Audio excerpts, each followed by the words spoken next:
Hello, everybody. Andrew from Fantasy Aid here to give you my top 15 shortstop rankings for the 2017 season. Been mock drafting a ton lately. It's been a lot of fun. Can't wait for the season to start. So, obviously, at number one, we got Manny Machado, who's obviously going to be the unanimous number one ranked shortstop this year. Another elite season from him, hitting 37 home runs with 105 runs scored, only at age 23. Obviously, the stolen bases were a fluke in 2015 where he stole 20. You can't count on him for stolen bases, but that doesn't matter with all the stats he gives. He's obviously unanimously number one. Not much else to say about him. Number two, we got Trea Turner. And now, obviously, Turner doesn't have shortstop eligibility right now, but he is their starting shortstop going into the year, so he'll obviously gain it pretty quickly, which is why he's on this list. As I said in the second base video, I'm not sure if he'll maintain this power, but the speed is definitely for real. And with all the other stats he gives, average, decent-ish power, runs, and playing on a great offense in the Nationals, he's definitely a number two pick, even if I'm not going to draft him a ton because of where he's going. And then, of course, number three is Rookie of the Year, Corey Seager, who will be probably my most universally owned player. I love kind of drafting him and Blackman at the same time because, I love those average guys. He had an impressive 2017 game debut in 2015, and he carried that into 2016. He sustained the power with 26 home runs last year. He scored 105 runs, 40 doubles. His power did kind of fall off in the second half where he only hit 9, but he also hit 321 in the second half. I'm looking forward to a great sophomore season from him. Then, of course, we got number 4, Xander Bogaerts. And it was a flip-up of a coin between Bogaerts and the next player you'll see on this list. Xander provides a little bit more power than the next guy, but fewer stolen bases. He proved he can hit for power and average in that potent offense in Boston. And that was 115 runs is not out of the question with the offense that Boston has. So I'm thinking he could get over the 300 average this year with 20-ish home runs, and around the same number of runs, which would definitely make him valuable.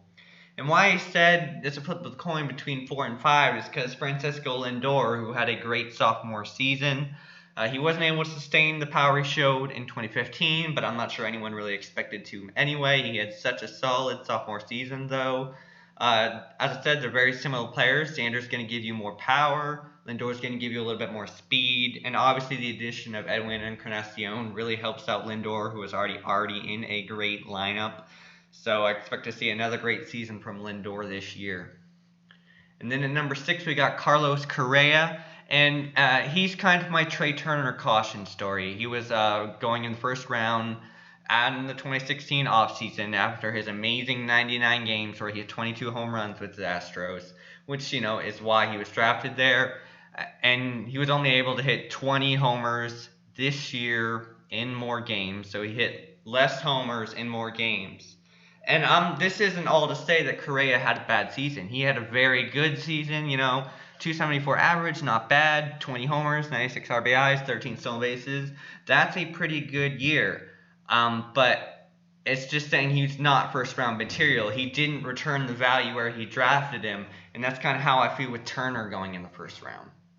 Then at number 7, of course, we have Trevor Story, who was the story of April in 2016, of course, pun intended. He crushed 10 homers and 92 at-bats in that first month, and he managed to hit 21 homers in the first half, and he had 6 homers with a 340 average in the second half before his tragic injury. I mean, he had those stats even though he only had a couple at-bats, in the second half, and obviously he plays in one of the best parks and offenses in the NL, and even if he doesn't maintain the power, he should definitely be an easy bet for at least 30 bombs, good amount of RBIs, a couple stolen bases. I'm just really interesting to see what happens to his average. If he can maintain that 270-ish average, even with the strikeouts, he's definitely a valuable player. Number 8, we got Jonathan Villar, who's being drafted way too high in my opinion. It was his first full season in the majors, despite being in the league since 2013. And he went on a tear that no one saw coming, so anyone that drafted him early in the draft season got a huge return on his investment. He had 31 steals in the first and second half last year, but he's just going way too early. I'm not willing to pay for a career season on him, so I don't see myself having any shares in them, even though, of course, he'll give you a great amount of stolen bases. And then at number 9, we have Segura, who went from a 616 OPS in 2015 with the Brewers to an 867 OPS in Arizona, which was largely fueled by the power in averaged in 2016.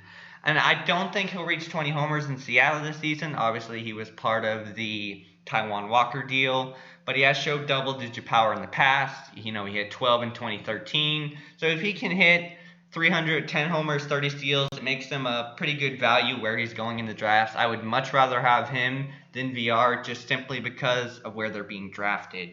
Then number 10, we have Aledmys Diaz, who came out of nowhere in 2016 to surprise everyone. He wasn't even ranked in the top 100 prospects, and he was able to hit 17 homers in 111 games, 300 average, and half of that was hitting 8th for most of the year. And even just beyond fantasy baseball, Diaz is just such an interesting story. He was booted off the 40-man roster in 2015.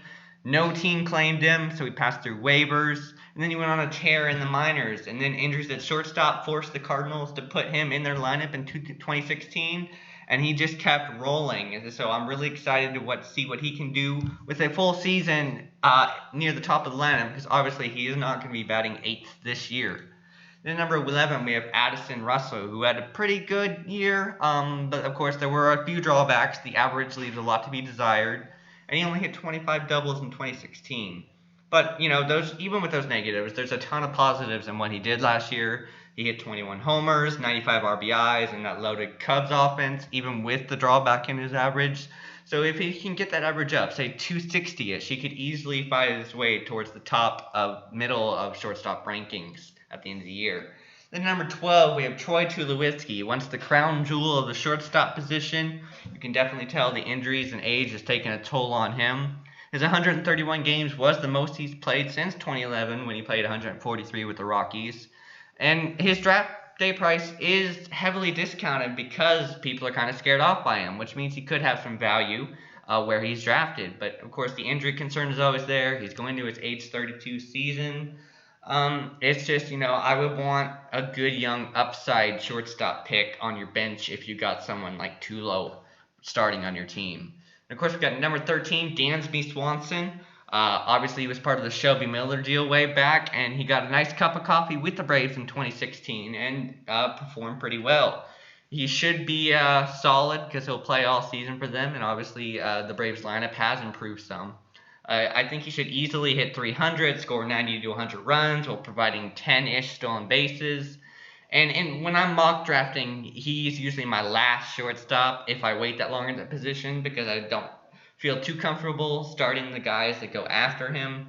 So I might see him on some of my teams this year. Number 14, we have Eduardo Nunez, who turned in a career year. His previous high in home runs was 5 with the New York Yankees in 2011. Along with all the other players that had homer explosions, Freddie Galvis, etc., he hit way more than was expected. I think the Giants do have a better bit lineup than the Twins do, so he should have a decent season there, but I don't think he's going to go 15-40 like he did in 2016, but he's still one of the better later shortstop later. I think he's just outside the top 100 in mock drafts I've seen so far. But, if you ignored speed early in the draft, he's a nice guy to pick up where he won't hurt you too much in average. I don't think he's going to hit 10 home runs this year, but, he's a solid late pick. And then at number 15, we have Javier Baez, who was decent in his first quotation mark full season playing for the Cubs in 2016. Of course, he was moved around a ton with his position eligibility. And the obvious fantasy issue with him is playing time. Is how much playing time is Baez going to have? The Cubs just have so many pieces they can move around. Addison Russell, Ben Zobrist. They have guys that just can move around anywhere. So that's one fantasy concern. His position eligibility is nice. His speed and power is nice. So it'll be interesting to see him in the 2017 season. So if you want to hit me up on Twitter, I'm at FantasyA1, or you can email me my questions at fantasya1@gmail.com. Those are my shortstop rankings. Thanks for watching.